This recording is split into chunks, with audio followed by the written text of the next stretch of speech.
Hello mga kabisi mine. So ngayon nag-checking tayo sa motor pump. Ito ay jockey pump sa firefighting. Yan. So tiningnan natin yung wiring connection yan sa motor. Kasi yung panel natin ay 380 volts 3 phase. So binuksan natin yung cover sa termination dyan sa motor kung ano ang nakasit up dyan. So, sa pagbukas natin nakita natin ay nakasit up na ito sa Y connection na 380 volts. So kung makikita natin hinigpitan natin yung nut kasi laging mag trip ang ating breaker. So dito na kita natin na loose contact. So, kapag maluwag ang bolt yan, mag-spark yan, so mag-trip ang ating breaker. Okay, mag-trip yung ating overload relay. So dito mag-ingat tayo sa pag connect ng wire dito sa terminal ng motor pump kasi may diagram yan or naka-design yan sa cover niya kung ano ang wiring connection niya.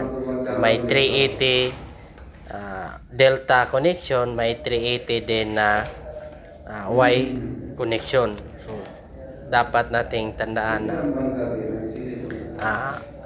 tingnan talaga yung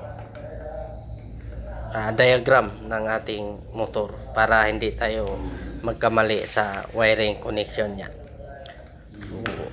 Kapag na higpitan na natin ng todo, so kailangan natin din na i-check ang continuity sa bawat winding yan para masiguro natin na may resistance ang winding ng motor. So, lagi naman itong nagka-problema sa control kasi kapag umandar ito bigla namang mag-trip ang ating control. So kapag ganyan ang problema, dapat nating i-check ang winding ng motor. So siguruhin muna natin kung hindi ba short ang ating winding. Kapag nakuha na natin ang tamang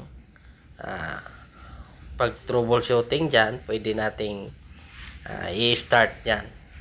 So dito nalaman natin na walang problema sa winding, bawat winding ng ating motor. So ang problema lang dito yung nut hindi nahigpitan ng maayos kaya uminit yung motor natin o cable, trip ang ating breaker. Napaka safety naman ito kapag mayroong control kasi kapag sobrang taas ng kuryente mag-trip din ang ating breaker o yung overload relay sa ating magnetic contactor. Ang gamit dito na motor na yan ay para mag-maintain ng pressure sa linya ng tubo. So yan ang function ng jockey pump. Okay?